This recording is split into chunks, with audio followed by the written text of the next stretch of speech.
ನಾವು ಯಾವುದನ್ನ ಅತಿಯಾಗಿ ಹಚ್ಕೊಂಡಿರ್ತೀವೋ ಅದರಿಂದ ನಮಗೆ ತುಂಬ ನೋವಾಗುತ್ತಂತೆ ಅಲ್ವಾ ಯಜಮಾನ್ರೆ?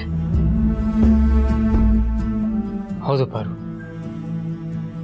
ಅದು ಪ್ರೀತಿಸಿದವ್ರನ್ನೇ ಆಗಿರಲಿ ಪ್ರೀತಿನೇ ಆಗಿರಲಿ, ನಾವು ನಮ್ಮ ಮಗಳನ್ನ ಅತಿಯಾಗಿ ಪ್ರೀತಿ ಮಾಡ್ತಾ ಇದ್ದೀವಿ. ಅದಕ್ಕೆ ಅನ್ಸುತ್ತೆ ನಮ್ಗೆ ಎಷ್ಟೊಂದು ನೋವಾಗ್ತಾ ಇರೋದು. ನಿನ್ನ ಮಾತು ನಿಜ ಪಾರ್ವತಿ.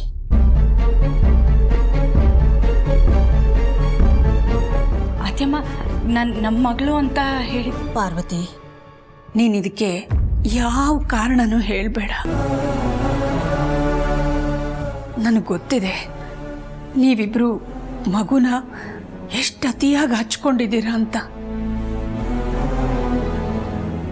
ನಿಮ್ಮ ಬಾಂಧವ್ಯ ಏನು ಅನ್ನೋದು ನನ್ನ ಮನಸ್ಸಿಗೆ ಅರ್ಥ ಆಗುತ್ತಮ್ಮ. ಅದಕ್ಕೆ ನಾನು ಅವತ್ತೊಂದು ದಿವಸ ನಿಮಗೆ ಹೇಳಿದ್ದಿದ್ದು ಆ ಥರ ಕರಿಬೇಡಿ ಅಂತ. ಯಾಕೆ ಹೇಳು? ನೀನು ಹೇಳಿದ ಮಾತಿಗೆನೆ ಯಾರನ್ನಾದರೂ ಅತಿಯಾಗಿ ಹಚ್ಕೊಂಡಾಗ ಒಂದಲ್ಲ ಒಂದಿನ ಅದು ನಮಗೆ ಸಂಕಟ ಕೊಡುತ್ತೆ, ನೋವು ಕೊಡುತ್ತೆ ಅಂತ.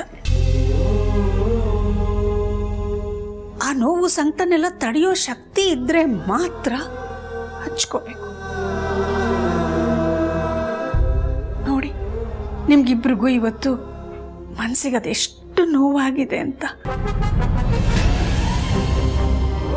ಅಲ್ಲಮ್ಮ ಪಾರ್ವತಿ, ಇವತ್ತು ಜನನಿ ಮಗುನ ಆಚೆ ಕರ್ಕೊಂಡು ಹೋಗ್ತೀನಿ ಅಂತ ಹೇಳಿದಾಗ ನಮ್ಮ ಕಾರ್ಯಕ್ರಮ ಈ ರೀತಿ ಇದೆ ಅಂತ ನೀನು ಯಾಕಮ್ಮ ಹೇಳಲಿಲ್ಲ?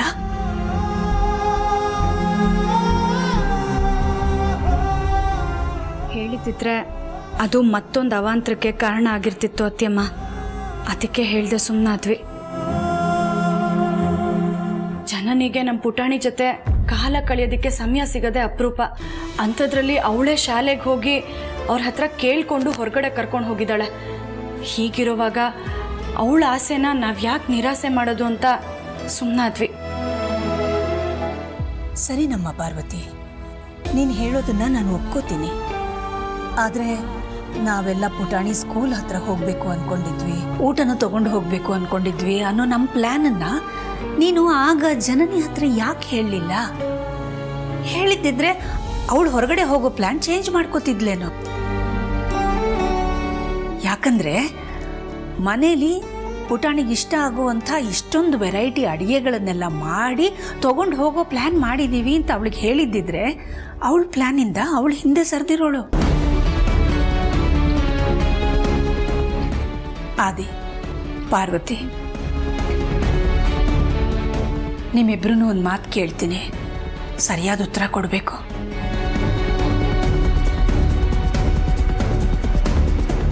ಆಯಿತು ಕೇಳಿಮ್ಮ.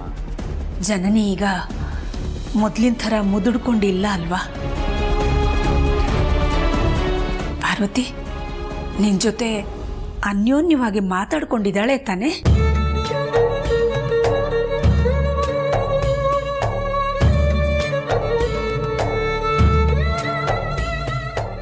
ಏನಪ್ಪ?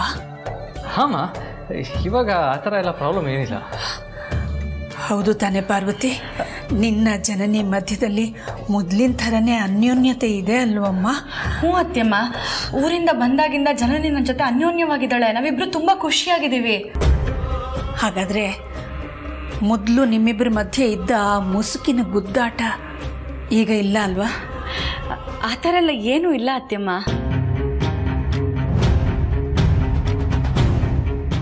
ಆಗ್ಲಮ್ಮ, ಹಾಗಿದ್ರೆ ನನಗೂ ಸಂತೋಷ.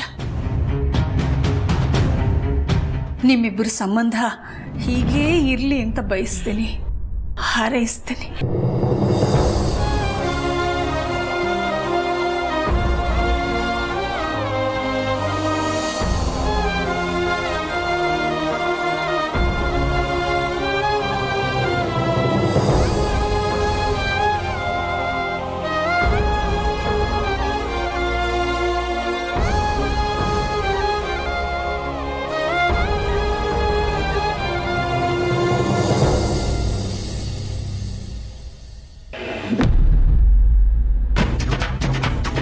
ಈ ರತ್ನವೇಣಿಗೆ ಹೇಗಾದ್ರೂ ಮಾಡಿ ಬುದ್ಧಿ ಕಲಿಸ್ಬೇಕಲ್ಲ.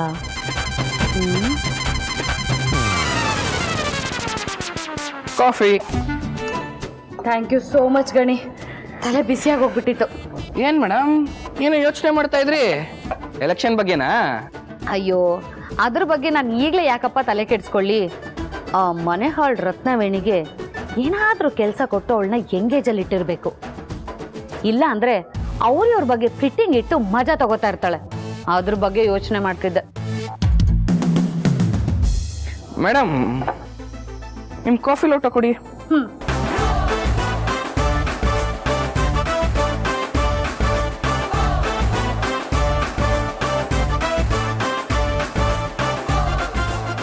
ಅಯ್ಯೋ ಅಯ್ಯೋ ಅಯ್ಯೋ ಗಣಿ, ಇದೇನ್ ಮಾಡ್ತಿದ್ಯಪ್ಪ? ಯಾಕೆ ಚಲ್ದೆ ಅಂತ ಸ್ವಲ್ಪ ಯೋಚನೆ ಮಾಡಿ ಮೇಡಮ್. ಹಾ, ಓ ಕರೆಕ್ಟು, ಈಗ ನನ್ಗೆ ಹೊಳಿತು. ಬಲೆ ಇದೆಯಾ ಗಣಿ ನೀನು. ಹೆಂಗೆ ನಾವು? ಸೂಪರ್. ಒಂದ್ ನಿಮಿಷ ಇರು. ಆ ರತ್ನವೇಣಿಗೆ ನನ್ನ ನಂಬರಿಂದ ಫೋನ್ ಮಾಡ್ತೀನಿ. ಹಲೋ ರತ್ನವೇಣಿ ಅವರೇ, ಸ್ವಲ್ಪ ಪಾರ್ಕಿಂಗ್ ಹತ್ರ ಬರ್ತೀರಾ?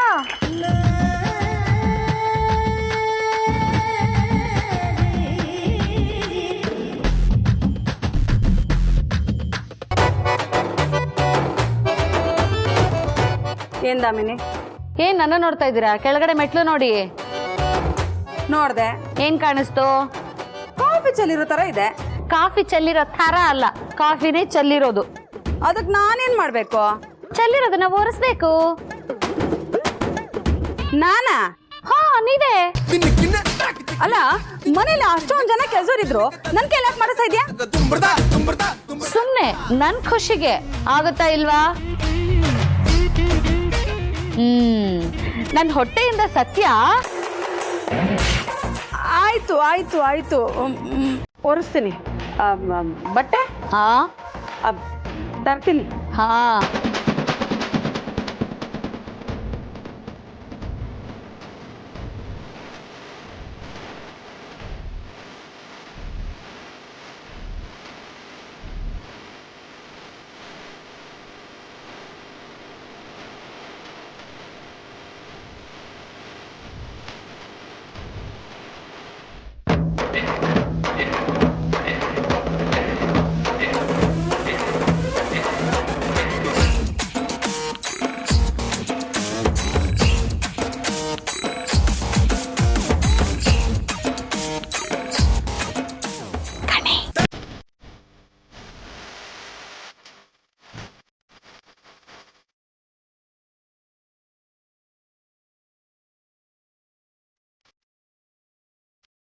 ಅಯ್ಯಯ್ಯೋ, ಏನಾಯ್ತಪ್ಪ ಗಣಿ? Coffee ಚೆಲ್ಲೋಯ್ತಲ್ಲ madam. ಅದಕ್ಕಿಷ್ಟೆಲ್ಲ ಗಾಬರಿ ಆಗ್ತಾರಾ? ರತ್ನವೇಣಿ ಅವ್ರು ಹೇಗೂ ಇಲ್ಲಿ ಒರೆಸ್ತಾ ಇದ್ದಾರೆ, ಇಲ್ಲ ಸ್ವಲ್ಪ ಒರೆಸ್ಬಿಡ್ತಾರೆ ಅಲ್ವಾ? ಏಯ್, ಇದ್ಯಾಕೋ ಅತಿ ಆಯ್ತು. ಏನೋ ನೀನ್ ಹೇಳ್ದೆ ಅಂತ ಒಂದ್ಸಲ ಒರೆಸ್ದೆ. ಇವ್ನ ಅವನ ಹೇಳ್ದೆ ಅಂತ ನಾನ್ ಒರ್ಸಕ್ ಆಗಲ್ಲ. ಓಹೋ, ಹೌದಾ? ಅವನು ಯಾರೋ ಅಲ್ಲ, ನಮ್ಮ ಕುಟುಂಬದಲ್ಲಿ ಒಬ್ಬ ಸದಸ್ಯ. ಈಗೇನು ಒರೆಸ್ತೀರೋ ಇಲ್ವೋ, ಅಥವಾ ನನ್ನ ಹೊಟ್ಟೆಲಿರೋ ಸತ್ಯ? ಆಯ್ತು ಆಯ್ತು, ಒರೆಸ್ತೀನಿ.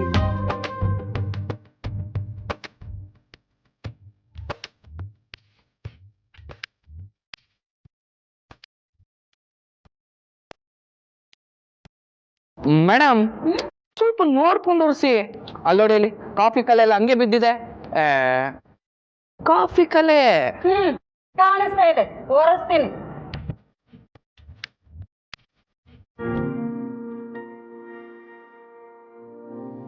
ಓಡಿಸಿದಾಯ್ತಲ್ಲ, ಓಡಿಸಿದಾಯ್ತಲ್ಲ. ಈಗ ನಾನು ಹೋಗ್ಬೋದಾ? ತೊಲಗಿ. ಆಯ್ತು.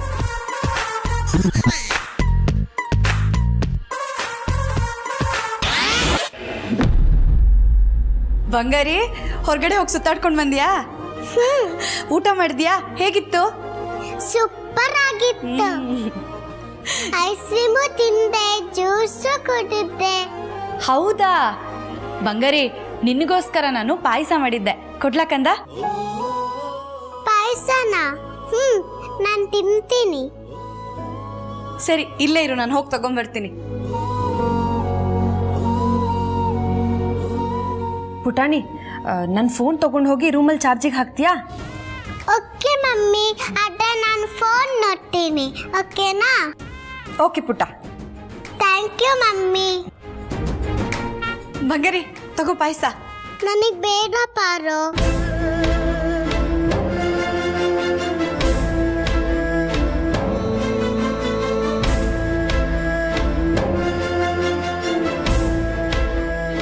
ಸರಿ ನೀನು ತಗೋ ಜನ್ನಿ. ಬೇಡ ಅಕ್ಕ, ನಾನು ಊಟ ಮಾಡಿದೆ, ಹೊಟ್ಟೆ ತುಂಬಿದೆ, ನನಗೂ ಬೇಡ.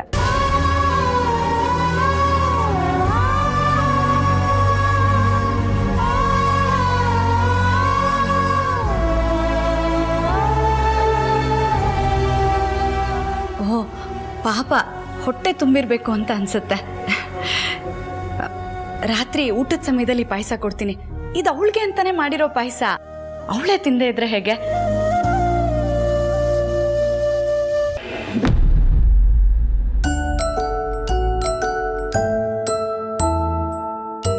ಬಂಗಾರಿ, ಮಮ್ಮಿ ಇದು ಇನ್ನೂ ಚಾರ್ಜ್ ಆಗ್ಬೇಕು, ಫುಲ್ ಆಗಿಲ್ಲ ಅನ್ಸುತ್ತೆ. ಯಾಕೆ ಮೊಬೈಲ್ ನೋಡ್ಬೇಕಾ ಇನ್ನು? ಹೂ, ಬೋರ್ ಆಗ್ತಿದೆ, ಗೇಮ್ ಆಡ್ಬೇಕು. ಸರಿ ಆಡ್. ಮೇಡಮ್, ಎಲ್ಲರೂ ಕೆಳಗಡೆ ಊಟಕ್ಕೆ ಕಾಯ್ತಾ ಇದ್ದಾರೆ, ಬರ್ಬೇಕಂತ ಮ್ಯಾಮ್. ಹಾ, ನಾವು ಬರ್ತೀವಿ, ಹೋಗಿ.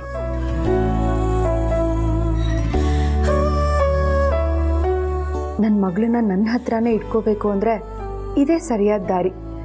ಹೀಗೆ ಮಾಡೋದ್ರಿಂದ ಅವಳು ಯಾರ ಹತ್ರನೂ ಹೋಗಲ್ಲ, ನನ್ನ ಜೊತೆನೇ ಇರ್ತಾಳೆ. ಆಗ ಅವಳಿಗೂ ಖುಷಿ, ನನಗೂ ಖುಷಿ. ಪುಟಾಣಿ, ಏನ್ ಮಮ್ಮಿ? ನಿಂಗೆ ಯಾವಾಗಲೂ ನನ್ನ ಫೋನ್ ಬೇಕು, ನನ್ನ ಫೋನಲ್ಲಿ ನಿನ್ನ ಗೇಮ್ ಆಡಬೇಕು ಅಂದರೆ ನೀನು ಯಾವಾಗಲೂ ಈ ಮಮ್ಮಿ ಜೊತೆನೇ ಇರಬೇಕು. ಮಮ್ಮಿನ ಮಾತ್ರ ಪ್ರೀತಿ ಮಾಡಬೇಕು, ಮಮ್ಮಿ ಹತ್ರ ಮಾತ್ರ ಊಟ ತಿಂಡಿ ಎಲ್ಲ ಮಾಡಿಸ್ಕೋಬೇಕು, ಸರಿನಾ? Okay mummy, done. ಎಲ್ಲಿ ನನ್ನ ಮುಖ ನೋಡ್ಕೊಂಡು ಹೇಳು. Okay mummy, done. ಸರಿ, ಈಗ ಲೇಟ್ ಆಯಿತು, ಊಟ ಮಾಡ್ಕೊಂಡು ಬರೋಣ ಬಾ. ಮಮ್ಮಿ ಮೊಬೈಲ್ ತಕೊಂಡ್ ಬರಲ್ಲ? ಸರಿ, ತಗೊಂಡು ಬಾ.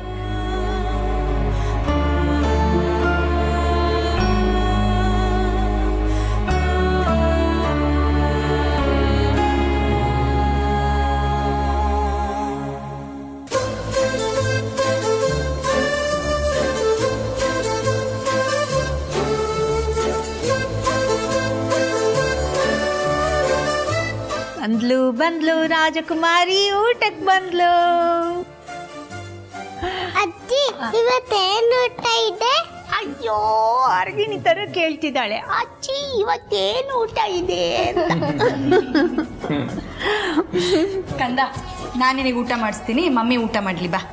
ಬೇಡ, ನನಗೆ ಮಮ್ಮಿನೇ ತಿನ್ನಿಸ್ಲಿ.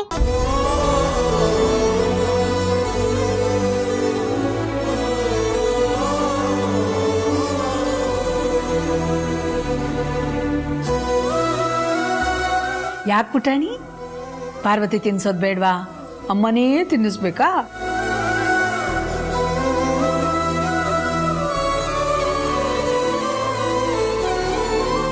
ಓ, ಇಷ್ಟು ದಿನ ಮಮ್ಮಿ ಬೇರೆ ಊರಲ್ಲಿದ್ಲು, ದೂರ ಇದ್ಲು, ಅದಕ್ಕೆ ಮಮ್ಮಿ ಸಿಕ್ಕ ತಕ್ಷಣ ಮಮ್ಮಿಗೆ ಅಂಟ್ಕೊಂಡು ಇದ್ದು ಬಿಡ್ತೀನಿ ಅಂತ ಅಲ್ವಾ?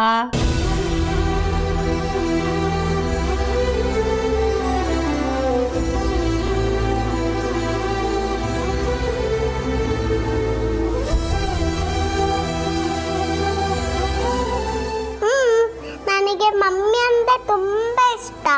ಇನ್ನನ್ನ ಬಿಟ್ಟು ಎಲ್ಲೂ ಹೋಗಲ್ಲ ಅಂದಿದ್ದಾರೆ ಅಲ್ವಾ ಮಮ್ಮಿ? ಹೌದು ಬಂಗಾರಿ, ನಿನ್ನ ಜೊತೆನೇ ಇರ್ತೀನಿ, ನಾನೇ ಊಟ ಮಾಡಿಸ್ತೀನಿ.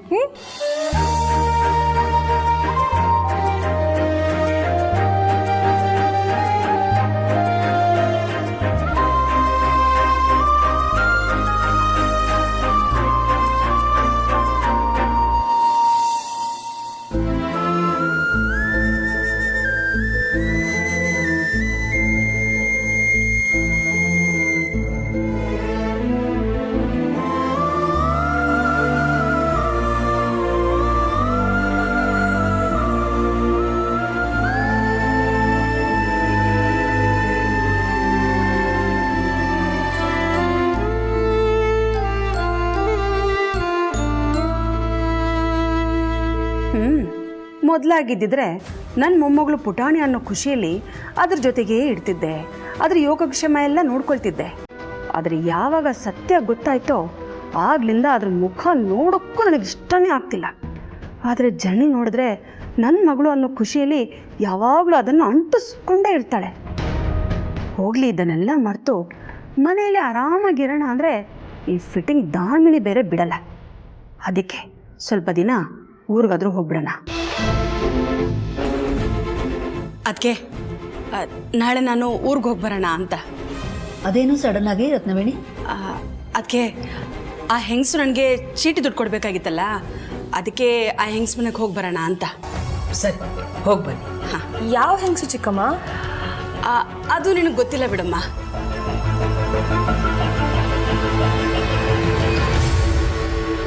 ಅಬ್ಬಾ, ಸದ್ಯ ಈ ನೆಪದಲ್ಲಾದ್ರೂ ತೊಲಗೋಗ್ತಾಳಲ್ಲ, ಅಷ್ಟೇ ಸಾಕು.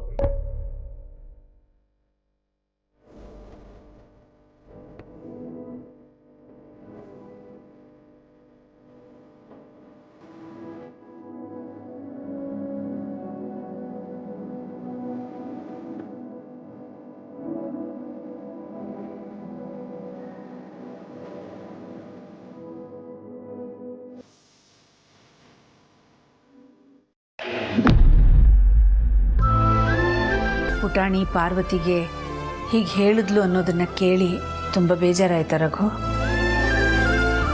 ಹೌದಕ್ಕಿಲ್ಲ, ತುಂಬ ಬೇಜಾರಾಯಿತು.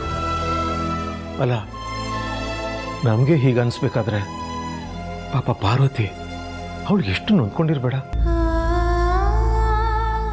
ಮೊದಲೆಲ್ಲ ಪುಟಾಣಿಗೆ ಎಲ್ಲದಕ್ಕೂ ಪಾರ್ವತಿನೇ ಬೇಕಿತ್ತು, ಎಲ್ಲದಕ್ಕೂ ಅವಳ ಮೇಲೆ ಡಿಪೆಂಡ್ ಆಗ್ತಿದ್ಲು. ಆದರೆ ಇತ್ತೀಚೆಗೆ ಅದು ಯಾಕೋ ಅವಳ ಮನಸ್ಸು, ವರ್ತನೆ ಎಲ್ಲ ಬದಲಾಗ್ತಿದೆ. ಪಾಪ ಪಾರ್ವತಿ ಪುಟಾಣಿಯಿಂದ ಇದನ್ನ ನಿರೀಕ್ಷೆ ಮಾಡಿರಲಿಲ್ಲ.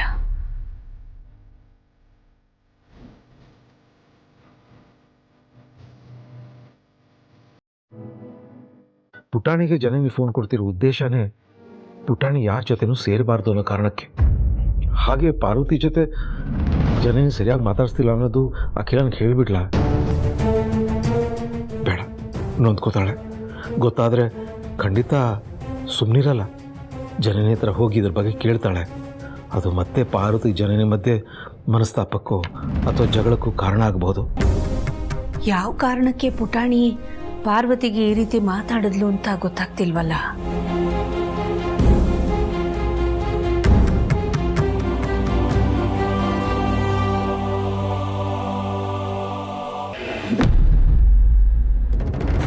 ಅಲ್ಲ, ಫೋನ್ ನೋಡ್ತಾ ಊಟ ಮಾಡಬೇಡ ಅಂತ ಹೇಳಿದ್ದನ್ನ ನಮ್ಮ ಪುಟಾಣಿ ಇಷ್ಟೊಂದು ಗಂಭೀರವಾಗಿ ತಗೊಂಡಿದ್ದಾಳ? ನನಗೆ ನಂಬೋದಕ್ಕೆ ಆಗ್ತಾ ಇಲ್ಲ.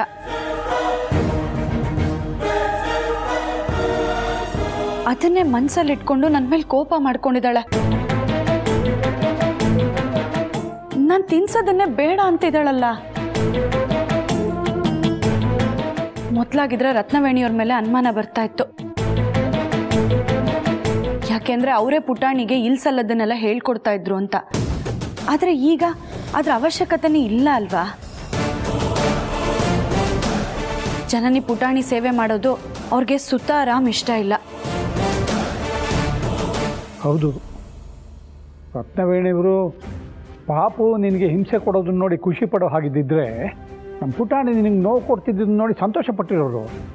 ಅದು ಬಿಟ್ಟು ಊರಿಗೆ ಹೋಗ್ತೀನಿ ಅಂತ ಹೇಳ್ತಿರ್ಲಿಲ್ಲ.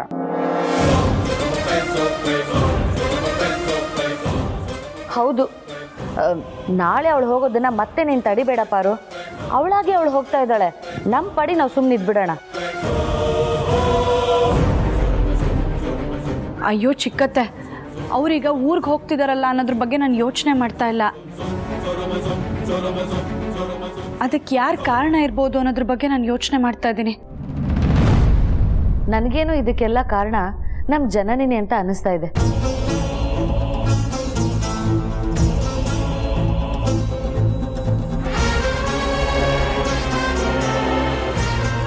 ಯಾಕಂದ್ರೆ ಪುಟಾಣಿ ಕೈಲಿರೋ ಮೊಬೈಲು ಜನನಿದಲ್ವಾ, ಅದಕ್ಕೆ ಅವಳೇ ಏನಾದರೂ ಈ ರೀತಿ. ಇಲ್ಲ, ಜನನಿ ಹಾಗೆಲ್ಲ ಮಾಡ್ತಿದ್ದಾಳೆ ಅಂತ ನಂಗೆ ಅನ್ನಿಸ್ತಿಲ್ಲ. ಹೌದು ಚಿಕ್ಕತ್ತೆ, ಅಪ್ಪ ಹೇಳ್ತಾ ಇರೋದು ಸರಿಯಾಗೇ ಇದೆ. ನನಗೂ ಯಾಕೋ ಜನನಿ ಮೇಲೆ ಅನುಮಾನ ಬರ್ತಾ ಇಲ್ಲ. ಬೇರೆ ಎಲ್ಲಾದರೂ ಅಥವಾ ನಾವುಗಳೇ ಫೋನ್ ಉಪಯೋಗಿಸೋದನ್ನು ನೋಡಿ ಅವಳು ಅದನ್ನು ಕಲ್ತಿರ್ಬೇಕು ಅಂತ ಅನ್ನಿಸ್ತಾ ಇದೆ.